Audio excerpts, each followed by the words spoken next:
A once-in-a-millennium freeze swept the globe. Temps plummeted to -110 degrees. As a clothing wholesaler, I secretly brought 3,000 premium thick down jackets home. I thought these would keep my family cozy all winter, but my hypocritical sister-in-law, craving neighborhood clout, instantly donated them all. I tried to stop them and take them back. My parents called me cold-blooded. My sister-in-law led and shoved me into the snow. As I died, only my cat curled up on my chest, trying to warm my frozen heart. I blinked and woke up 3 days before the freeze, watching my parents and sister-in-law pack the jackets to give away. I immediately welded the warehouse door. This life, go warm yourselves with love. I gasped violently. My lungs didn't fill with ice, but with warm, rusty air. I felt something soft nearby. I looked down. Taro, my cat, nuzzled my hand. His little body was so warm, soft like freshly baked dough. With trembling hands, I scooped him up. I buried my face in his thick fur. The warmth made me shiver. I was actually reborn, remembering Taro's dying warmth in my past life. I swore I wouldn't be blind again. Toxic family wouldn't fool me. I will survive the apocalypse. With Taro, when I hoard supplies I'll later, stock up on cat food too. Just then, loud arguing erupted outside. Realizing what was happening, my heart sank. I grabbed a blowtorch from the shed and stormed out. Beng, you're just in time. We don't have to break. Hurry. Open the warehouse. We're moving stuff. Dad stood nearby, clutching a stack of red donation lists, looking extremely impatient. My sister-in-law rubbed her flat belly. Beng, open the door. Don't be stingy with a few coats, Mom. Dad, I told you she's a greedy merchant. She hates doing charity. This scene was too familiar. Last life. 3 days before the freeze, I sensed the weird weather. I hauled 1,000 premium Arctic down jackets back home. I meant to keep my family warm and sell the rest. But my sister-in-law claimed charity blesses the unborn grandson. My parents totally bought it. To play the neighborhood saviors, they forced me to donate everything. I refused. So they smashed the lock and threatened suicide. When the jackets ran out and the freeze hit, the grateful neighbors turned on them. Because they had nothing left to give, the mob smashed our doors. Beng, I'm talking to you. Drop the torch.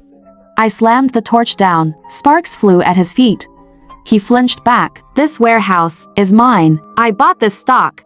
Anyone touches it, I'll weld you inside. Disgraceful. Raising a traitor. Over a few trashy coats you pull a weapon on. Your own parents is carrying the Zhang family heir. Donating coats builds good karma for him. Mom, don't beg her. She's just jealous her brother makes big money abroad. She's bitter. This baby isn't hers anyway. She doesn't understand family values. Speaking of my brother abroad, the family's golden boy. The truth. Last life, as we all froze to death, he never called once. He just posted a photo. Sunbathing on a beach. Caption: peaceful life. I turned and permanently welded the heavy iron door shut. Beng, you're insane. This is a blast-proof door. Smash it if you can. Dad, stop trying, Beng. He's guarding it from us. It's just a few stupid coats, like we'd rob her. Taking my stock without permission to give away. If that's not robbery, what is? I'm so angry my stomach hurts. You jinx, you upset your sister-in-law. If you hurt my grandson, I'll kill you. I dodged her slap, grabbed her wrist, and shoved her hard. Mom stumbled, almost falling. She glared at me in pure disbelief. Growing up, I was always the obedient doormat. Brother went abroad. I gave him my 3-year dowry. Sister-in-law wanted a car. I maxed out my credit cards. They abused my kindness, thinking they owned me. Starting today, I'm moving out. You want to play saviors? Use your own money. Get out. Never come back. When your brother takes us abroad, don't cry. Remember, your words today count down to the global freeze. 2.5 days. I had no time to waste. I needed to secure my survival. I owned an old house inherited from grandma. It was isolated, elevated, had a large yard, and a massive underground cellar. Driving there, my phone buzzed endlessly. The family group chat was exploding. Mom sent a huge calling essay. Me unfilial. A traitor. Auntie texted. Beng is so disrespectful now, Uncle added. What a waste of space. Expressionless, I hit leave group. Then I permanently blocked all their numbers. Taro lay on the passenger seat, nuzzling my hand. Taro, this life, Mom will spoil you.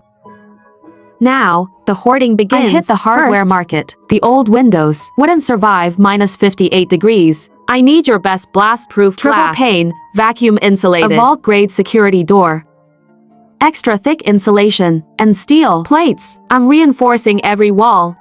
The boss stared like I was crazy. But when I flashed my credit card, he beamed. Rush job. Finished tonight, double pay. Hardware sorted.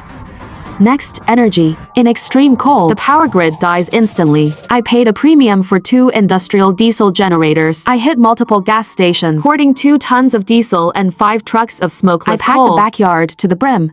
I bought charcoal, solid alcohol, and heating pads, especially heating pads. I emptied 3 wholesale stores. 20,000 pads, stashing them in the cellar. I finally felt a shred of safety. Next, food. To survive winter, you absolutely need hot. I raided the farmer's market. 300 pounds of pork, sliced and vacuum sealed, 200 pounds of lamb rolls and beef. Give me all your steak and brisket. Chicken, duck, fish. I massive chest freezers. Veggies and fruit rot fast, so I bought dozens of dehydrated veggie crates. Plus canned fruit, vitamins, cold meds, and antibiotics. I hoarded medicine, especially frostbite cream. Bought a whole box. Passing a pet store, I stopped. Taro suffered with me last life. He froze to death keeping me warm. This time, I'd spoil him rotten. 50 bags of cat food, 100 boxes of cans, freeze-dried treats, goat milk. I even bought a luxury cat bed. When Doomsday hits, I'll line it with thick wool blankets. He'll be perfectly cozy. Money flowed out like water, turning into a mountain of supplies. Looking at the overflowing cellar and rooms, the massive anxiety finally faded. On the last day, I wired an electric grid around the house. The walls bristled with broken glass and barbed wire. I dug pitfall traps in the yard with bear traps. I wasn't being cruel. Human nature fails in a crisis. Just as I carried the last of ramen inside, snow began to fall. Within 30 minutes, a massive blizzard erupted. Temps nosedived. My phone blared a red alert. Extreme blizzard warning. Temps plummeting to minus 58 degrees. Secure shelter immediately. Do not go outside. I locked the heavy vault door. The fireplace was roaring brightly. Taro lounged on the wool rug, happily gnawing on a cat treat. I booted up the security monitors. Outside, the world was rapidly turning white. Meanwhile, my old home must be absolute chaos right now. Just one night passed. The snow was knee-deep. Outdoor temps hit minus 4 degrees. And falling fast, sipping steaming ginger tea. I scrolled on my phone. The neighborhood chat was exploding. What is this weather? Why is the heater dead? My pipes burst. My house is freezing. Who has spare blankets? Loan me some. My kid is crying from the cold. Then, my hypocrite mother texted the Don't group. panic. Everyone, helping each other is our tradition. We have a little coal left. If you're freezing, bring a bucket. I rolled my eyes at the screen. Even now, she's playing the saint. Suddenly, Xiao tagged me. Beng, where are you? Mom's legs hurt. We're out of coal. Don't you have tons of down jackets in your warehouse? Bring them over and grab coal. That single text set the group on fire. Down jackets? Bing bing. I'm Auntie Wang. I held you as a baby. Give me 2. Beng, I'm your uncle. A tidal wave of texts flooded in, all demanding my supplies. I slowly typed my reply. Didn't I give you the warehouse keys? Mom and Dad said they were donating all 3,000 down jackets for the neighborhood to bless your unborn baby. You wanted to be saviors? Here's your halo, Mrs. Lee chimed in. Where are the coats? Bring them out. The complaining neighbors instantly turned into bloodthirsty sharks. 3,000 premium Arctic down jackets in sub-zero weather? That meant 3,000 lives saved. She's lying. The coats.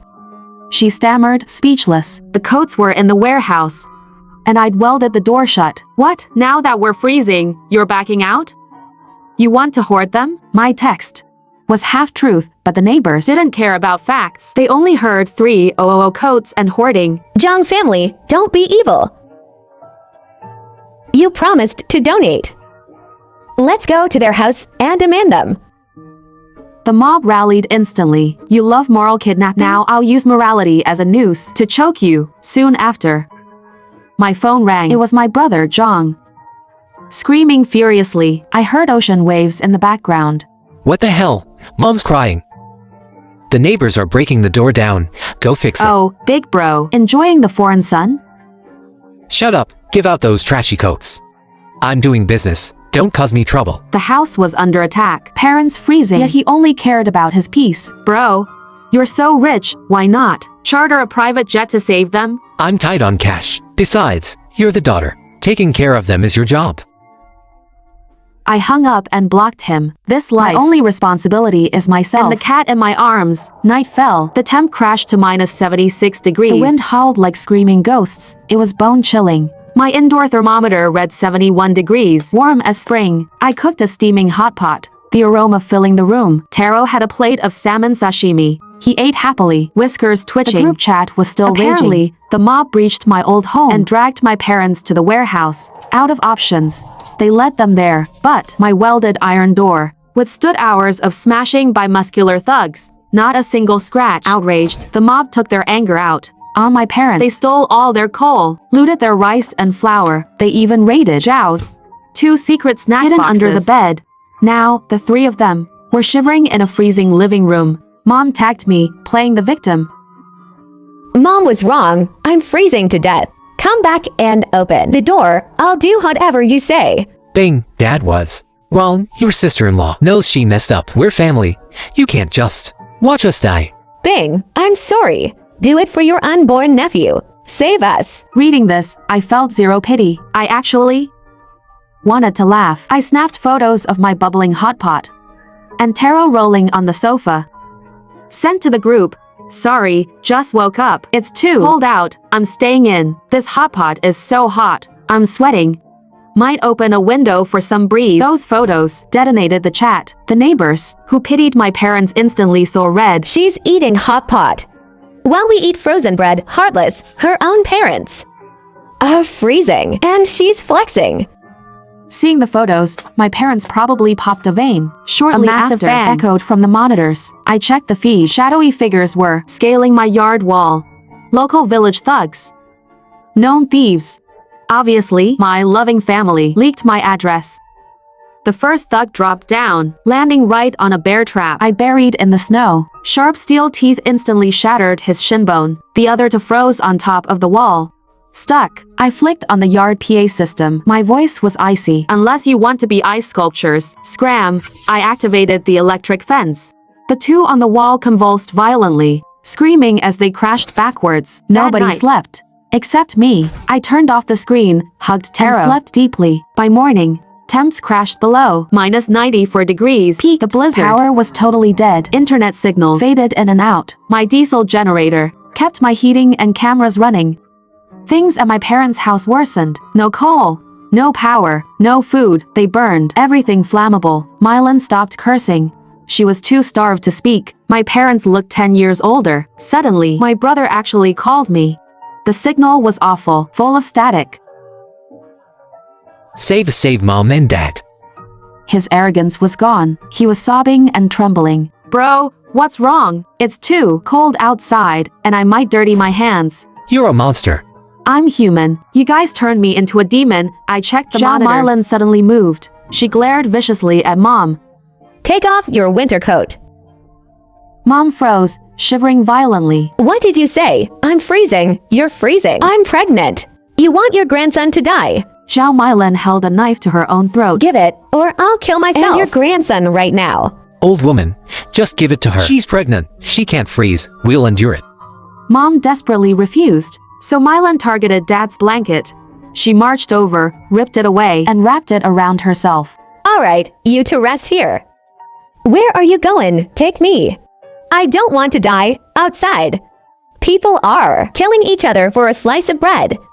Take 2 burdens with me. How would I survive? It's the apocalypse. Only the ruthless live. Mylan took a deep breath and yanked the front door open. She was instantly swallowed by the blinding white blizzard. Dad used all his remaining strength to violently shove the door shut, without Mylan to vent on, and their fake hopes crushed. Absolute despair washed over the 2 elders like a tidal wave. On screen, they huddled together in a corner. I'm freezing. Where's Jikyung? We gave him everything. Sold our house to send him abroad. Used our pensions to buy his house, and now we're freezing to death without even a breath of warm air. Mom's head began to droop. like she was about to fall asleep forever. Dad shook her desperately. He was shivering violently too. His old face was completely radiating death. I sat in my spring warm room.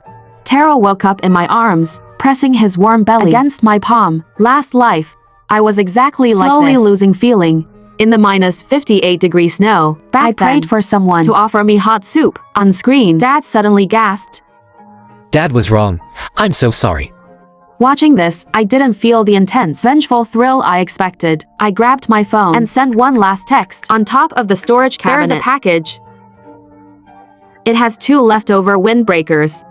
They aren't down jackets, but they block the wind. There are also 2 boxes of ration bars. Consider this repayment for giving me life. We are even now. After hitting send, I opened my contacts and deleted them. I selected the security cameras at their house, clicked disconnect, and permanently deleted the devices. My ties to that officially severed. Taro nuzzled my fingers. His warmth snapped me back. Yes.